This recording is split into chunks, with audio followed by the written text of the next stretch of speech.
ಎಲ್ರಿಗೂ ನಮಸ್ಕಾರ.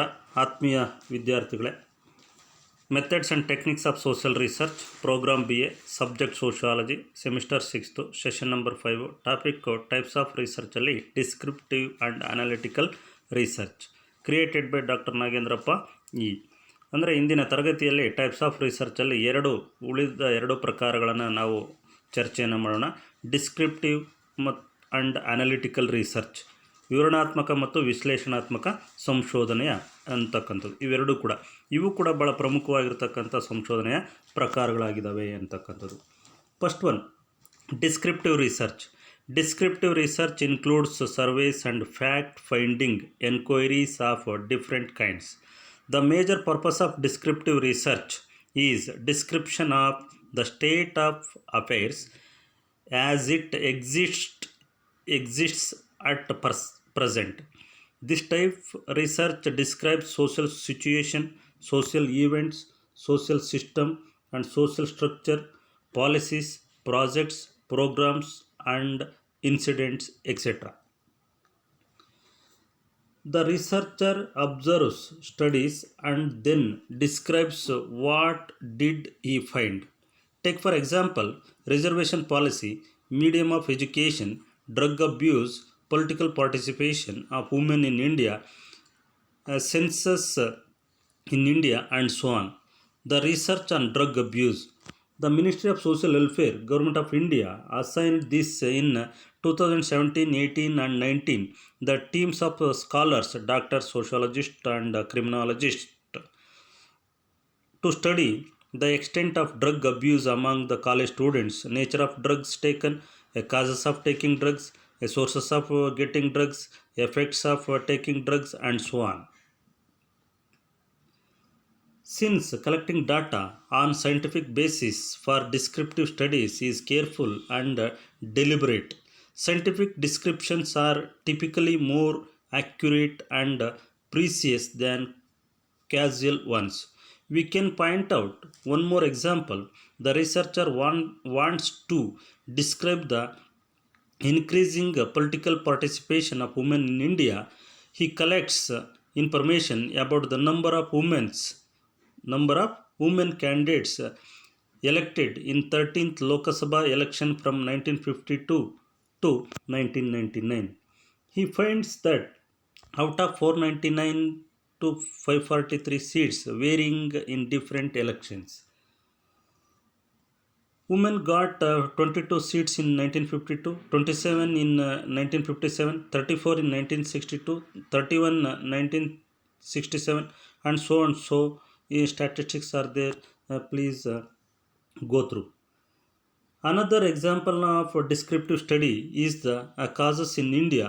The census data describe accurately and precisely a wide variety of characteristics of the population, different states and different communities. ಅಂದರೆ ಇಲ್ಲಿ ವಿವರಣಾತ್ಮಕ ಸಂಶೋಧನೆ ಅಂದರೆ ಏನು ಮತ್ತು ವಿಶ್ಲೇಷಣಾತ್ಮಕ ಸಂಶೋಧನೆ ಅಂದರೆ ಏನು ಅಂತಕ್ಕಂಥದ್ದು.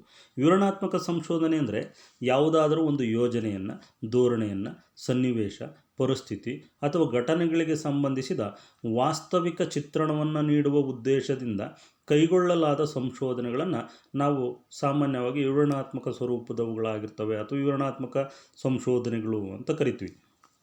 ಅಂದರೆ ಯಾವುದಾದರೂ ಯೋಜನೆ, ಧೋರಣೆ, ಸನ್ನಿವೇಶ, ಪರಿಸ್ಥಿತಿ ಅಥವಾ ಘಟನೆಗಳಿಗೆ ಸಂಬಂಧಿಸಿದ ವಾಸ್ತವಿಕ ಚಿತ್ರಣವನ್ನು ನೀಡುವ ಉದ್ದೇಶದಿಂದ ಕೈಗೊಳ್ಳಲಾದ ಸಂಶೋಧನೆಗಳನ್ನು ನಾವು ಸಾಮಾನ್ಯವಾಗಿ ವಿವರಣಾತ್ಮಕ ಸಂಶೋಧನೆಗಳು ಅಂತ ಕರಿತೀವಿ. ಉದಾಹರಣೆಗೆ ಇಲ್ಲಾಗಲೇ ಮೀಸಲಾತಿ ಬಗ್ಗೆ ನಾನು ಹೇಳಿದಂಥ ಸಂದರ್ಭದಲ್ಲಿ ministry of social welfare, government of India assigned this in the 2017, 18, 19 teams of scholars, doctors and sociologists and criminologists to study extent drug abuse among the college students. ಅಂದರೆ ಈ ಒಂದು ಮದ್ಯವ್ಯಸನ ಅಂತಕ್ಕಂಥದ್ದು ಕಾಲೇಜು ವಿದ್ಯಾರ್ಥಿಗಳಲ್ಲಿ ಯಾವ ಪ್ರಮಾಣದಲ್ಲಿದೆ ಎಂಬುದನ್ನು ಕಂಡುಕೊಳ್ಳೋದಕ್ಕೋಸ್ಕರ ಸಂಶೋಧನೆಗಳನ್ನು ಕೈಗೊಂಡಾಗ ಯಾವ ರೀತಿಯಾದಂತಹ ಮದ್ಯವನ್ನು ತೆಗೆದುಕೊಳ್ತಾರೆ, ಅದರಿಂದ ಆಗ್ತಕ್ಕಂಥ ಕಾರಣಗಳೇನು, ಅದರ ಪರಿಣಾಮಗಳೇನು ಮುಂತಾದ ಅಂಶಗಳ ಬಗ್ಗೆ ಇಲ್ಲಿ ಸಂಶೋಧನೆಯನ್ನು ಕೈಗೊಳ್ತಕ್ಕಂಥದ್ದನ್ನ ನಾವೇನಂತ ಕರಿತೀವಿ, ವಿವರಣಾತ್ಮಕ ಸಂಶೋಧನೆ ಅಂತೇಳಿ ಕರಿತೀವಿ. ಅದೇ ರೀತಿ ಮಹಿಳಾ ಮಹಿಳಾ ಅಭ್ಯರ್ಥಿಗಳು ಲೋಕಸಭಾ ಚುನಾವಣೆಯಲ್ಲಿ ಎಷ್ಟು ಜನ ಯಾವ್ಯಾವ ಚುನಾವಣೆಯಲ್ಲಿ ಎಷ್ಟು ಜನ ಇಲ್ಲಿ ಗೆಲುವನ್ನು ಸಾಧಿಸಿದ್ದಾರೆ ಅಂತಕ್ಕಂಥದ್ದು. ಉದಾಹರಣೆಗೆ ನಾವು ಪ್ರಾರಂಭದಿಂದ 1952ರಿಂದ 1999ರ ಲೋಕಸಭಾ ಚುನಾವಣೆಗಳನ್ನು ನಾವು ಒಂದು ಬಾರಿ ಗಮನಿಸಿ ನೋಡಿದಾಗ ಇಲ್ಲಿ ಮೊದಲನೇ ಲೋಕಸಭಾ ಚುನಾವಣೆಯಲ್ಲಿ 22 ಮಹಿಳಾ ಅಭ್ಯರ್ಥಿಗಳು ಗೆಲುವನ್ನು ಸಾಧಿಸಿರ್ತಕ್ಕಂಥದ್ದು. 57ರಲ್ಲಿ 27, 62ರಲ್ಲಿ 34 ಮಹಿಳಾ ಅಭ್ಯರ್ಥಿಗಳು, 67ರಲ್ಲಿ 31, 71ರಲ್ಲಿ 22, 1977ರಲ್ಲಿ 19 ಮಹಿಳಾ ಅಭ್ಯರ್ಥಿಗಳು, 1980ರಲ್ಲಿ 28 ಮಹಿಳಾ ಅಭ್ಯರ್ಥಿಗಳು, 84ರಲ್ಲಿ 44 ಅಭ್ಯರ್ಥಿಗಳು, 89ರಲ್ಲಿ 27 ಅಭ್ಯರ್ಥಿಗಳು, 91ರಲ್ಲಿ 39 ಅಭ್ಯರ್ಥಿಗಳು, 1996ರಲ್ಲಿ 40 ಅಭ್ಯರ್ಥಿಗಳು, 1998ರಲ್ಲಿ 43 ಅಭ್ಯರ್ಥಿಗಳು, 99ರಲ್ಲಿ 46 ಅಭ್ಯರ್ಥಿಗಳು ಗೆಲುವನ್ನು ಸಾಧಿಸಿರ್ತಾರೆ ಅಂತಕ್ಕಂಥದ್ದು. He thus described the increase in women political participation from the 1984 onwards. ಅಂದರೆ 1984ರ ನಂತರ ಮಹಿಳಾ ಅಭ್ಯರ್ಥಿಗಳ ಒಂದು ಪಾರ್ಟಿಸಿಪೇಷನ್ ಅಂತಕ್ಕಂಥದ್ದು ಹೆಚ್ಚಾಗಿದೆ ಅಂತಕ್ಕಂಥ ಮಾತನ್ನು ನಾವಿಲ್ಲಿ ಹೇಳ್ತೀವಿ. ಅಂದರೆ ಅಂಕಿ ಸಂಖ್ಯೆಗಳನ್ನು ಗಮನಿಸಿ ನೋಡಿದಾಗ ಅಂಕಿ ಸಂಖ್ಯೆಗಳಿಂದ ನಮಗೆ ತಿಳಿದು ಬರ್ತಕ್ಕಂಥ ಸತ್ಯಾಂಶಗಳೇನಪ್ಪ ಅಂತಂದರೆ ಇಲ್ಲಿ ಯಾವ ರೀತಿ ಮಹಿಳಾ ಒಂದು ಸಂಖ್ಯೆ ಹೆಚ್ಚಾಗ್ತಿದೆ, ಮಹಿಳೆಯರ ಲೋಕಸಭೆಯಲ್ಲಿ ಸ್ಪರ್ಧಿಸ್ತಕ್ಕಂತಹ ಮಹಿಳೆಯರ ಎಷ್ಟು ಸಂಖ್ಯೆ ಹೆಚ್ಚಾಗಿದೆ ಎಂಬುದನ್ನು ನಾವು ತಿಳ್ಕೊಳ್ಬೋದು. ಅದೇ ರೀತಿ ಯಾವುದು ಜನಗಣತಿ ಬಗ್ಗೆ ನಾವು ಕಂಡುಕೊಳ್ತಕ್ಕಂತಹ ಒಂದು ವಿಚಾರಗಳಿರ್ಬೋದು, ಅಥವಾ ಮೀಸಲಾತಿ ಧೋರಣೆಯ ಔಚಿತ್ಯ ಮತ್ತು ಅದರ ಅನುಷ್ಠಾನದ ಪರಿಣಾಮಕ್ಕೆ ಸಂಬಂಧಿಸಿದಂತೆ ಸಂಶೋಧನೆ. ಅಂದರೆ ಯಾವುದೋ ಒಂದು ರಿಸರ್ವೇಷನ್ ಪಾಲಿಸಿಯನ್ನು ತಂದಿದ್ದೀವಿ, ಉದಾಹರಣೆಗೆ 33% ಮೀಸಲಾತಿಯನ್ನು ಮಹಿಳೆಯರಿಗೆ ಕೊಡಬೇಕೇ ಬೇಡವೆ, ಅಥವಾ SC/STಗೆ ರಿಸರ್ವೇಷನ್ನು ಕೊಡಬೇಕೇ ಬೇಡವೆ, ಅಥವಾ ಅದರಿಂದ ಆಗ್ತಕ್ಕಂಥ ಅನುಕೂಲಗಳೇನು ಅನಾನುಕೂಲಗಳೇನು, ಇಂತಹದ್ರ ಬಗ್ಗೆ ನಾವು ಅದರ ಔಚಿತ್ಯ, ಮೀಸಲಾತಿ ಅಂತಕ್ಕಂಥದ್ದು ಈಗ ಅಗತ್ಯ ಇದೆಯಾ ಅಥವಾ ಇಲ್ವಾ ಅನ್ನುವುದರ ಬಗ್ಗೆ ಸಮೀಕ್ಷೆಯನ್ನು ಕೈಗೊಳ್ತಕ್ಕಂಥ ಸಂಶೋಧನೆಗಳನ್ನು ನಾವು ವಿವರಣಾತ್ಮಕ ಸಂಶೋಧನೆಗಳು ಅಂತೇಳಿ ಕರಿತೀವಿ. ಅಂದರೆ ಪ್ರಾಥಮಿಕ ಶಿಕ್ಷಣವನ್ನು ಕಡ್ಡಾಯಗೊಳಿಸುವುದರ ಪರಿಣಾಮದ ಕುರಿತಾದ ಸಂಶೋಧನೆ, ಶಿಕ್ಷಣ ಮಾಧ್ಯಮವಾಗಿ ಇಂಗ್ಲೀಷ್ ಭಾಷೆಯ ಪ್ರಭಾವದ ಕುರಿತಾದ ಸಂಶೋಧನೆ ಇತ್ಯಾದಿ ಹಲವಾರು ಬಗೆಯ ಸಮೀಕ್ಷೆಗಳು ಇಂತಹ ಸಂಶೋಧನೆಗೆ ಅಗತ್ಯವಾಗಿದ್ದು ಇವುಗಳ ಮೂಲಕ ಉಪಯುಕ್ತ ಮಾಹಿತಿಯನ್ನು ಸಂಗ್ರಹಿಸಬಹುದಾಗಿದೆ. ಅಂದರೆ ಇಲ್ಲಿ ಉದಾಹರಣೆಗೆ ಪ್ರಾಥಮಿಕ ಶಿಕ್ಷಣವನ್ನು ಕಡ್ಡಾಯ ಮಾಡಬೇಕಾ ಬೇಡವಾ ಅಂತಕ್ಕಂಥದ್ದು, ಅದೇ ರೀತಿ ಶಿಕ್ಷಣ ಮಾಧ್ಯಮವಾಗಿ ಇಂಗ್ಲೀಷ್ ಬೇಕೆ ಅಥವಾ ಕನ್ನಡ ಬೇಕೆ ಅಥವಾ ಹಿಂದಿ ಬೇಕೆ ಅಥವಾ ಉರ್ದು ಬೇಕೆ, ಈ ರೀತಿಯಾಗಿರ್ತಕ್ಕಂತಹ ಅಂಶಗಳ ಬಗ್ಗೆ ಸಂಶೋಧನೆಯನ್ನು ಕೈಗೊಳ್ಬೇಕಾದ್ರೆ ನಾವು ವಿವರಣಾತ್ಮಕವಾಗಿ ನಾವು ಸಂಶೋಧನೆಗಳನ್ನು ಮಾಡಬೇಕಾಗಿರುತ್ತೆ ಅಂತಕ್ಕಂಥ ಮಾತನ್ನು ಇಲ್ಲಿ ಹೇಳ್ಬೋದು. ಇನ್ನು ಎರಡನೇದಾಗಿ ಅನಾಲಿಟಿಕಲ್ ರಿಸರ್ಚ್ ಅಂತಕ್ಕಂಥದ್ದು, ವಿಶ್ಲೇಷಣಾತ್ಮಕ ಸಂಶೋಧನೆ ಅಂತಕ್ಕಂಥದ್ದು. Analytical research involves in-depth study and evaluation of available information in an attempt to explain complex phenomena. The researcher has to use facts or information already available and analyze these to make a critical evaluation of the material. This research mainly carrying out analysis on phenomena and which involves secondary data. The aim of this research is to understand phenomena by discovering and measuring causal relations among them. It work within the constraints variables. It is also tries to explain existing state of affairs from available data. How can the absentee rate among employees be reduced? It is an example of analytical research.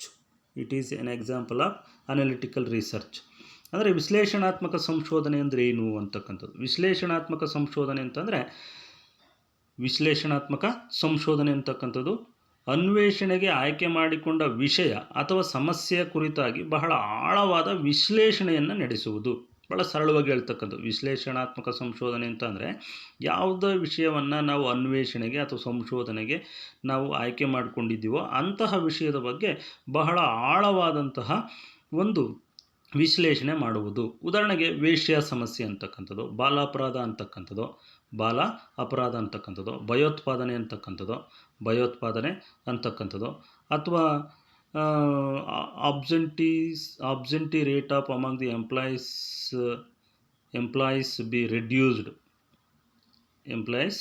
Be reduced. ಇಂತಹ ವಿಚಾರಗಳ ಬಗ್ಗೆ ನಾವೇನು ಮಾಡ್ತೀವಿ, ವಿಶ್ಲೇಷಣಾತ್ಮಕ ಸಂಶೋಧನೆಗಳನ್ನು ಕೈಗೊಳ್ತೀವಿ. ಅಂದರೆ ವೇಶ್ಯ ಸಮಸ್ಯೆ, ಇಂತಹ ವಿಚಾರದ ಬಗ್ಗೆ ಯಾಕೆ ವೇಶ್ಯಾವಾಟಿಕೆ ಹುಟ್ಕೊಂಡಿದೆ, ಅದಕ್ಕೆ ಕಾರಣಗಳೇನು, ಅದಕ್ಕೆ ಪರಿಣಾಮಗಳೇನು, ಅದರ ಪ್ರಭಾವ ಎಷ್ಟಿದೆ, ಅದರಿಂದ ಕೌಟುಂಬಿಕ ಸಾಮಾಜಿಕ ವ್ಯವಸ್ಥೆಯ ಮೇಲೆ ಯಾವ ರೀತಿ ಪರಿಣಾಮಗಳು ಉಂಟಾಗ್ತವೆ, ಈ ರೀತಿಯಾಗಿ ಹಲವಾರು ರೀತಿಯಲ್ಲಿ ಸಂಶೋಧನೆಯನ್ನು ಮಾಡಬೇಕಾಗಿರುತ್ತೆ. ಅಥವಾ ಬಾಲಾಪರಾಧ ಅಂತಕ್ಕಂಥದ್ದು, ಭಯೋತ್ಪಾದನೆ ಅಂತಕ್ಕಂಥದ್ದು ಯಾಕೆ ಅಸ್ತಿತ್ವದಲ್ಲಿದೆ, ಅದಕ್ಕೆ ಕಾರಣಗಳೇನು, ಅದರ ಪರಿಣಾಮಗಳೇನು, ಅಥವಾ ಅದರ ಹಿನ್ನೆಲೆ ಏನು, ಇಂಥ ವಿಷಯಗಳಿಗೆ ಸಂಬಂಧಿಸಿದ್ದಾಗಿದೆ ಅಂತಕ್ಕಂಥದ್ದು. ಅಂದರೆ ಇಲ್ಲಿ ಸಂಶೋಧಕನು ತನ್ನ ವಿವೇಚನಾ ಸಾಮರ್ಥ್ಯವನ್ನು ಬಳಸಿಕೊಂಡು ಆ ವಿಷಯದ ಬಗ್ಗೆ ಕ್ಷಾಕಿರಣವನ್ನು ಬೀರಲು ಯತ್ನಿಸುವನು.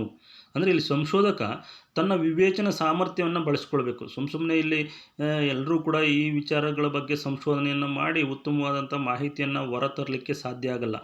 ವೇಶ್ಯಾವಾಟಿಕೆ ಅಂತಕ್ಕಂಥದ್ದು, ಬಾಲಾಪರಾಧ ಅಂತಕ್ಕಂಥದ್ದು, ಭಯೋತ್ಪಾದನೆ ಅಂತಕ್ಕಂಥದ್ದು ಯಾಕೆ ಅಸ್ತಿತ್ವದಲ್ಲಿದ್ದಾವೆ, ಪ್ರಾಸ್ಟಿಟ್ಯೂಷನ್ನು, ಚೈಲ್ಡ್ ಲೇಬರು, ಟೆರರಿಸಮ್, ಇಂತಹ ಸಮಸ್ಯೆಗಳೇನಿದ್ದಾವೆ ಇವು ಯಾಕಿದ್ದಾವೆ ಅಂತಕ್ಕಂಥದ್ದನ್ನ ವಿವೇಚನಾ ಸಾಮರ್ಥ್ಯವನ್ನು ಬಳಸ್ಕೊಳ್ಬೇಕಾಗಿರುತ್ತೆ.